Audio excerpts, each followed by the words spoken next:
I just physically am killing myself, literally killing myself trying to make this weight. And by the time I get to the fight, I don't even fucking care. But really, I mean, that becomes the fight. That becomes the fight. And it's harder than a fight. Fighting's kind of fun. I fucking hate weight cutting.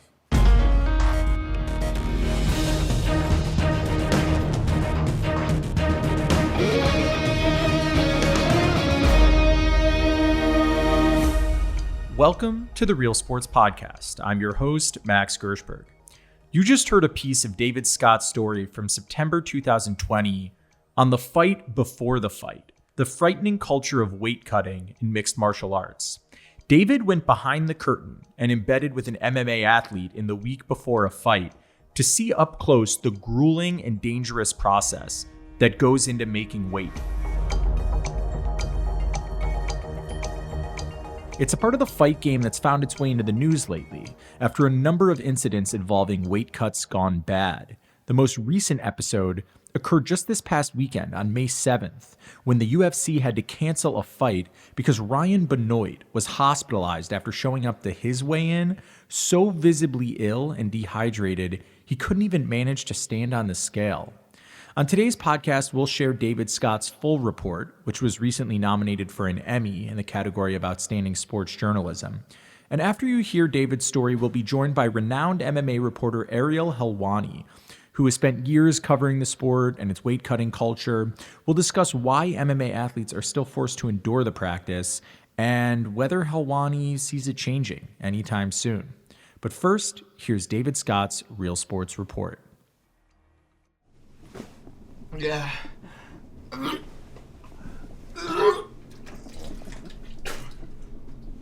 Professional mixed martial arts fighter Ramsey Nijem is ill, and he's got only himself to blame. It's possible you just pushed your body too far? I don't feel like it's a possibility. I think that's a fact.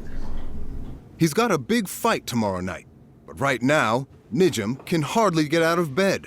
That's because in the span of just 17 hours, he's attempting to lose 13 pounds. I just physically am killing myself, literally killing myself trying to make this weight. And by the time I get to the fight, I don't even fucking care. But really, I mean, that becomes the fight. That becomes the fight. And it's harder than a fight. Fighting's kind of fun. I fucking hate weight cutting. They call it weight cutting, and it's the part of the sport few ever see. But Ramsey Nijem allowed Real Sports to document his weight cut in all of its unsavory detail. I walked in, I was like, all right, it's time to do this. And you have a pit in your stomach. I was nervous, more nervous than the fight, because I'm about to go to hell. The road to hell starts here, in a converted banquet room in a Las Vegas hotel. First, Nijem covers his body in an oil-based gel that promotes sweating. Then he wraps himself in a rubber suit, then puts a sweatsuit on top of that, before working out with his trainer, all to get as much sweat dripping as possible. It looks like you already sweated right through the rubber. Yeah, that's normal. And then through the outer layer. Outer layer, yeah. And I'll just keep on. I'm sweating still. If it looks like Nijem has no body fat to burn, that's because he already lost it in training camp, which means the remaining weight he has to lose will come entirely from sweat, 13 pounds of his body's essential water. With the sweat now flowing, Nijem is placed in a cocoon, a towel wrap from head to toe, to keep the heat in and turbocharge the perspiration. I'm still sweating real good. The good news, when Nijem gets back on the scale, he's lost 5 pounds. The bad news, he still has to lose 8 more, and the clock is ticking. Up in his hotel room, Nijem gets into a scorching hot bath loaded with salts, which will suck the moisture from his body, an agonizing process. Just give me a few more minutes, man. You got this. You're sweating beautifully. This is exactly what we're on right now. This is good old-fashioned suffering for a second. Just, I can't do this shit right now. Yes, you can. Just pull me out, please. No, bro. All right, stand up, dude. I'm sorry. With 14 hours left and 4 pounds to go, Nijem is forced to take a break, his body now starving for water. Those first 5 pounds in the workout seemed like you had a lot of energy. Yeah. The next 5 pounds were a lot harder, huh? Oh, yeah. And is that the way it is? Like every pound? Yeah. Oh, dude, I feel like I'm a puke.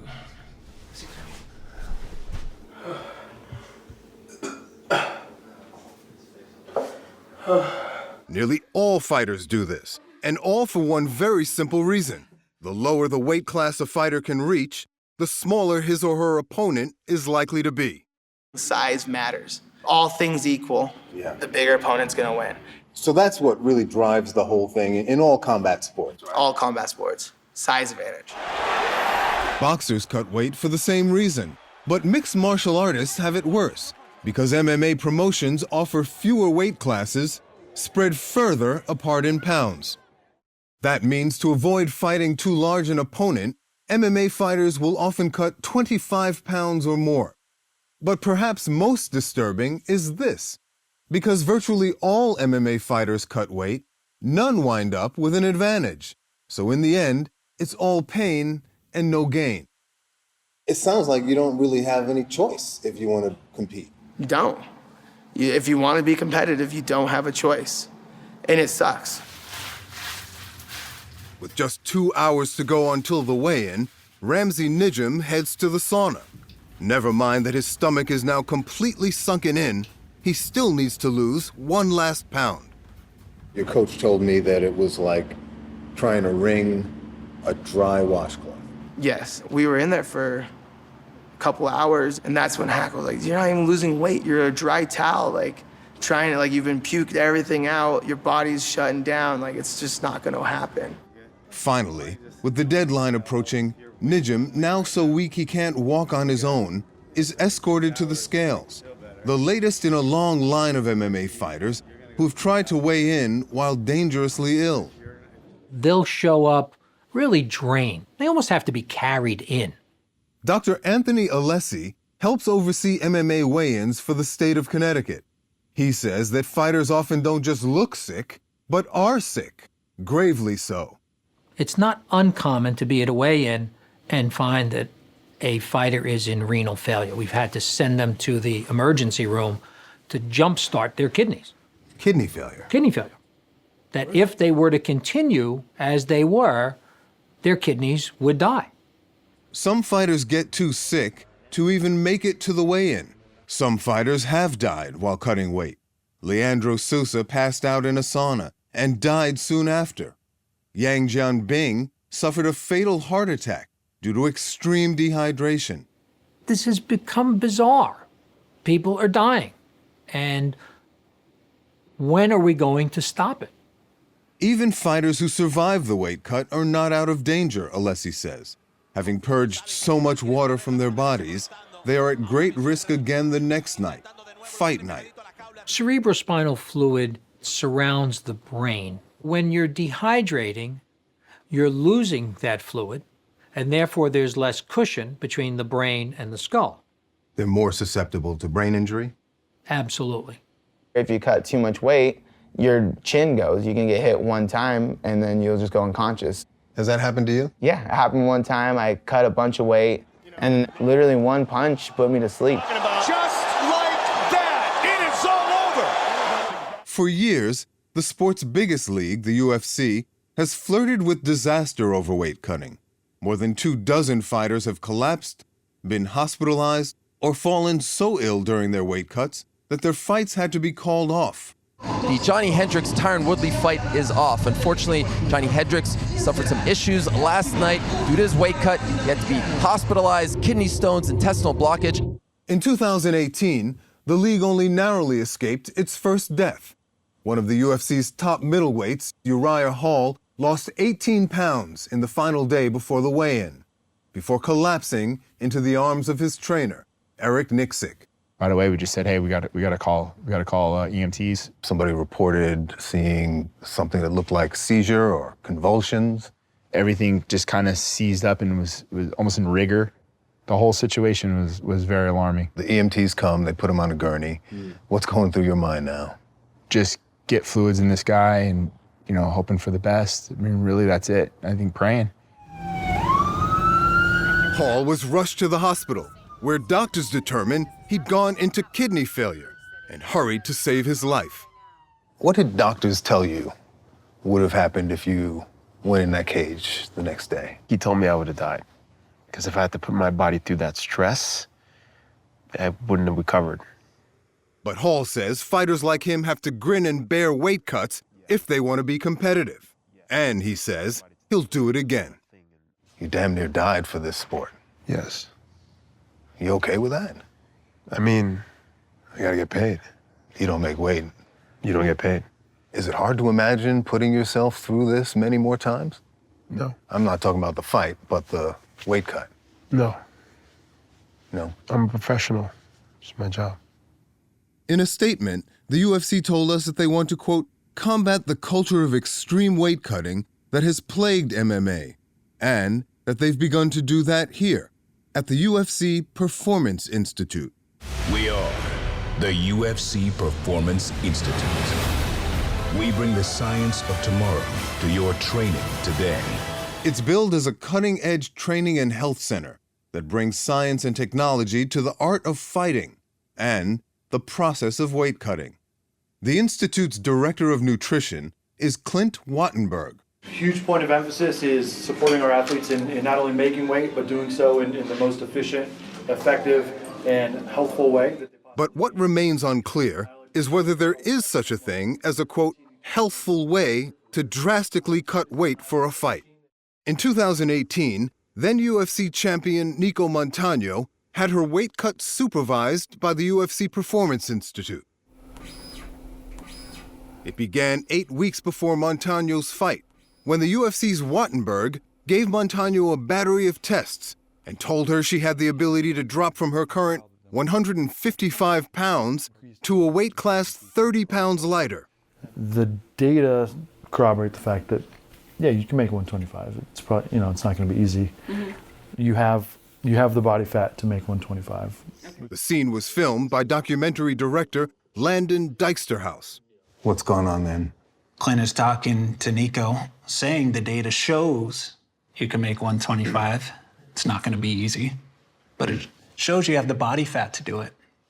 Dyksterhouse was there to make a film about one of the sport's brightest stories, Montano, the first Native American UFC champion, but would instead get a look at the sport's dark underbelly. Trouble began the night before the weigh-in, as Montano still had 15 pounds to lose. At the Fight Hotel in Dallas, the UFC's Wattenberg personally supervised Montano's final push, accompanying her from the sauna to the hot tub to the salt bath. But Montano's health began to wane. This was getting worse and worse and worse. And then she starts to complain of a very sharp pain in her kidney. Still, Montano attempted to continue and was wrapped in a towel cocoon to keep sweating. That's when her condition became critical. Sits up, she starts dry heaving. And this is where Clint walks up to me and says, "Hey, I need you to stop filming." Before long, Montano was sent to the hospital, and the fight was off. Nico later said that the doctors told her her kidneys were on the verge of shutting down. They told her another 30 minutes could have cost her her life. UFC officials declined to be interviewed for this story, but told us that the Performance Institute emphasizes athletes' health above all, and that the vast majority of UFC fighters cut weight safely. Jump on here, let's see where he's at. As for Ramsey Nijem, with only minutes remaining, he finally gets on the scale. But though he's emaciated, he's still too heavy. 156.4. Nearly half a pound above the 156-pound limit. Nothing he tries seems able to draw another drop from his sapped body. But then, an idea. Just maybe, shaving his sweat-soaked head will get him to the finish line. 155. Ah! Fuck yes! Fuck yes! Incredibly, Nijem makes weight by a hair. It's a bizarre end to a bizarre ordeal. But around here, it's business as usual. The state athletic commission was there overseeing the whole process. The promotion obviously is running the whole show. Yeah. And everyone's just watching this as if it was normal. Totally normal. It is. That's what's scary. One night later, the fight itself seems almost an afterthought. After cutting weight for 17 hours, Ramsey Nijem loses in less than a minute. Ramsey Nijem choked out. What a turn of events. It's a cruel twist, but Nijem will be back. He'll return to the cage, he says, no matter what it takes to get there.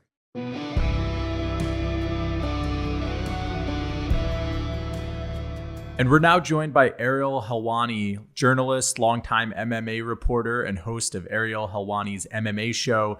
He knows the sport and its culture as well as anyone out there. Ariel, thanks so much for joining us. My pleasure. Thank you for having me. You know, as fans, we hear about weight cutting, and it seems pretty rough. But when you first started covering the sport, did it surprise you just how intense that part of the game is? Yeah, of course, because, I'm a traditional sports fan as well, and I love the NBA and the NFL and Major League Baseball, and this isn't a part of it.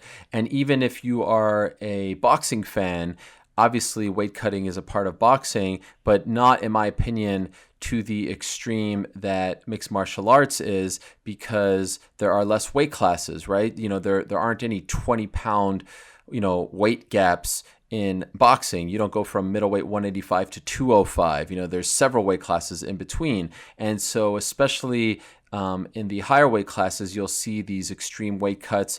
And this is really a culture that has developed in the world of wrestling, amateur wrestling, collegiate wrestling, Olympic wrestling. Guys are always going to cut a lot of weight. They're going to try to, cut as much as possible so that they can be as big as possible come match time or fight time. And so when you first enter this world and you're like, wow, you walk around at, say, 200, but you fight at 170 or 155, and wow, you weighed in at 155 on Friday and you fought at 175. Like, this is crazy stuff. This isn't the kind of stuff that we are used to in our day-to-day lives. So for sure, anyone who didn't grow up fighting or wrestling and now has to cover this or be a part of it would be shocked. I don't know anyone who isn't shocked by any of this initially. So let's break this down for the layman. The purpose of cutting weight, as you mentioned, is so bigger fighters can compete in weight classes that they otherwise would be too big and strong for and have that size advantage. But if almost everyone in the sport is cutting weight and weakening themselves in the process, isn't it just diminishing returns for everybody involved? Yes, to a degree, and I've long advocated for fighters to cut less weight and fight at their more natural weight, their walk-around weight, if you will. And guess what? You'll often see a lot of fighters who move up and enjoy a lot more success. They're a lot happier. Fight week is a lot more tolerable when they don't have to cut a lot of weight. But especially the younger guys, the hard-headed ones, the ones who are trying to gain any kind of advantage and gain any kind of inch on their opponent, they're all going to try to cut as much possible because they feel like then they can rehydrate as much as possible and put on more weight and then be at an advantage come Saturday. Now, one thing that has happened as of late to try and make this a little safer and curtail all of this is to move the weigh-ins to the morning so that instead of having, say, 24 hours in between weigh-in and fight time, you now have around like 36 hours. So more time to rehydrate, more time to let your body heal from this extreme exercise that you're going through on Thursday. I mean, it's a crazy thing because in no other sport, like you don't go to the NBA Finals Game 7 and have to cut 20 pounds and then have to perform. Like the toughest part of the whole endeavor is the actual weigh-in the day before the cage fight. And so, yes, in a perfect world, everyone would be, encouraged to not do this as much, but it's still a big problem. It's still a part of the sport. The question is, how do you stop a guy from accepting a fight who, lies to you on the phone and says, oh yeah, I weigh 190, I can make 185 by next week, but in reality he weighs 210, but he really needs the paycheck. Fighters are they're always going to be quick to say yes. There have to be people around them to say, wait a second, like, is this the smartest thing for us right now? Should we take this fight? Are you too big? Will you make this weight, in a healthy and safe way? All those questions need to be asked. And let's be honest, sometimes they're not asked because sometimes they think that they're, superhuman and they can make this weight. Since we aired this story, this has continued to be a prevalent issue in the UFC. In the last year, there have been a number of UFC fighters hospitalized after weight cuts gone bad. Some of the frightening incidents were captured on video. Did any of that get a real reaction from leadership at the UFC? Not to the best of my knowledge, and certainly nothing that was, forward-facing. I feel like weight cutting, let me be very clear, is a really archaic thing. Like this, I don't think is a safe and healthy thing for fighters to put their bodies through 24 to 36 hours before a cage fight, before they get punched in the head. I wish this wasn't an issue. I wish that everyone just agreed to fight at their walk-around weight and may the best man or woman win. We saw a scary scene, a month or so ago where a woman stepped on the scale. She lost her equilibrium. She fainted, and then she got back up and was asked to step on the scale again. Like, at that point, the fight should be called off. Like, we should not be doing this again. Like, what the heck are we doing by asking this person to step on a scale? Clearly, she is not in the right state to be doing this. And thank God, at least in major MMA, we have not seen a death as a result of a bad weight cut. We've seen some scary things. Uriah Hall with the heart attack, Kenan Burrell smashing his head on his bathroom, sink. We've seen some scary things, and we have seen in lower level MMA people die as a result. Thank God on the national stage it hasn't happened. I am scared about the day that it might happen because there's nothing to lead us to believe that it won't happen if this continues to, be an issue. As you know well, MMA fighters are not unionized, right? They have no collective bargaining power. If they were, do you think this culture of intense weight cutting would be abolished or dramatically changed? I don't think it would be. I mean, look, if I were organizing a union for fighters, item number one is not this. Item number one is collective bargaining. Item number one is revenue sharing. Item number one, sponsors. Item number one is 24/7, 365 drug testing that they didn't have a say in. I understand that it's very easy to point the finger at the promoter. And by the way, it's not just the UFC, it's Bellator, it's PFL. They all do this. They all partake in this.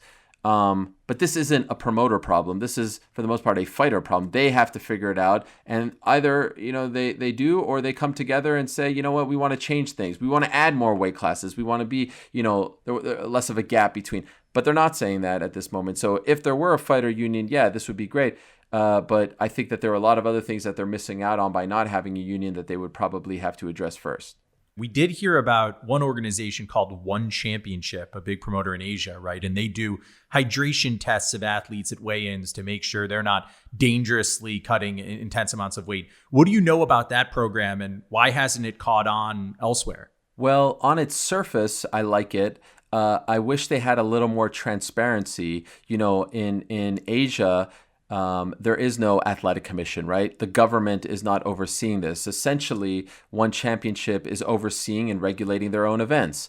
And so because of that, they can essentially do whatever they want. And so they don't make these things public like they do here in the United States. The UFC weigh-ins are public. The PFL weigh-ins are public. The Bellator weigh-ins are public, etc. And so I like it in theory, but there's a part of me that's like, okay, what's really going on? Why aren't you making this public, right? Like, how much are these people weighing in, and what's the process? Because I actually think that if this is a legit thing that is liked by all the fighters, and for the most part, the fighters who I've talked to that fight over there have told me they enjoy the fact that they don't have to cut as much weight. Why not share it with everyone so that everyone can see how it all goes down? And that's not really the case right now. So in theory, yes. Before saying, I love it and everyone should adopt it, I wish we could see a little bit behind the curtain, if you get what I'm saying. Where do the state commissions come down on this? They're the ones who are supposed to create rules that regulate and safeguard fights. Are any states, as far as you can tell, alarmed enough about this that they've tried to implement changes? Yes, and it's the big ones. The gold standard, in my opinion, the number one state athletic commission in the country right now is California. Andy Foster, in my opinion, is the best at what he does. He is the best commissioner in combat sports. And by the way, he doesn't just oversee MMA, he oversees boxing, kickboxing, whatever happens in the state of California.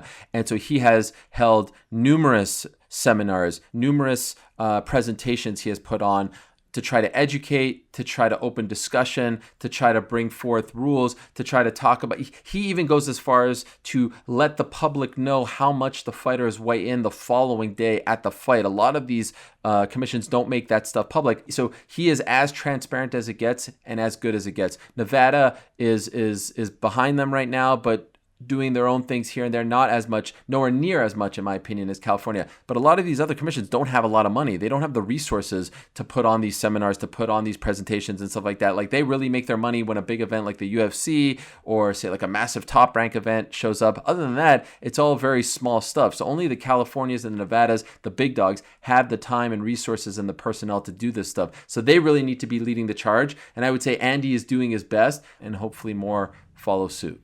Ariel, do you see this widely accepted culture of weight cutting changing anytime soon? And what do you think it'll take to move the needle? Well, I do think there have been improvements in the sense that they changed the weigh-in time. I think that was a big thing. And so I do think that slowly but surely things are changing. But again, like I said, this sport is so new. We're still really in the embryonic stage of the sport. If you look back to things that happened 10 years ago, they're not happening now. Things are evolving, things are changing. And as long as it's really, in my opinion, it's incumbent upon the athletic commissions. As long as we have the Andy Fosters of the world and the Nevadas of the world who want to try to fix this, who don't want these incidents happening in their state on their watch, things will slowly but surely continue to change. So it's all kind of changing. Do I see it dramatically changing anytime soon? No. The only thing that could help change it like right now is if they added more weight classes. Is there a reason why they won't add more weight classes? Well, Dana White in particular has said that he doesn't want it to turn into boxing where there's like too many belts, right? And I get that because, the belts get a little bit watered down. I do think that the sport has evolved to the point where there are so many great fighters. That was one of the problems in the past. The talent pool was so shallow. It didn't make sense to stretch the roster that thin. But now there are so many great fighters that you could really have a great one. In my opinion, it should be 125, 135, 145. Those exist. 155 exists. There is no 165. That should exist. It goes from 155 to 170. I think they should do 155, 165, add that, bump 170 to 175, and then do 185, 195, 205, and then heavyweight. And so I'm only asking for 3 new weight classes, and I think that would make a heck of a difference, but he doesn't want to add more. Well, Ariel, it's a crazy part of the fight game. I'm sure you'll continue to see it up close, and we thank you for coming on the pod to talk about it. My pleasure. Thank you. And that'll do it for today's Real Sports Podcast. We'll be back with a new episode following the premiere of the next Real Sports on May 25th. And a quick reminder to everyone listening, you can watch all recent episodes of Real Sports with Bryant Gumbel on HBO Max. I'm your host, Max Gershberg. Thanks for listening, and please join us again next time.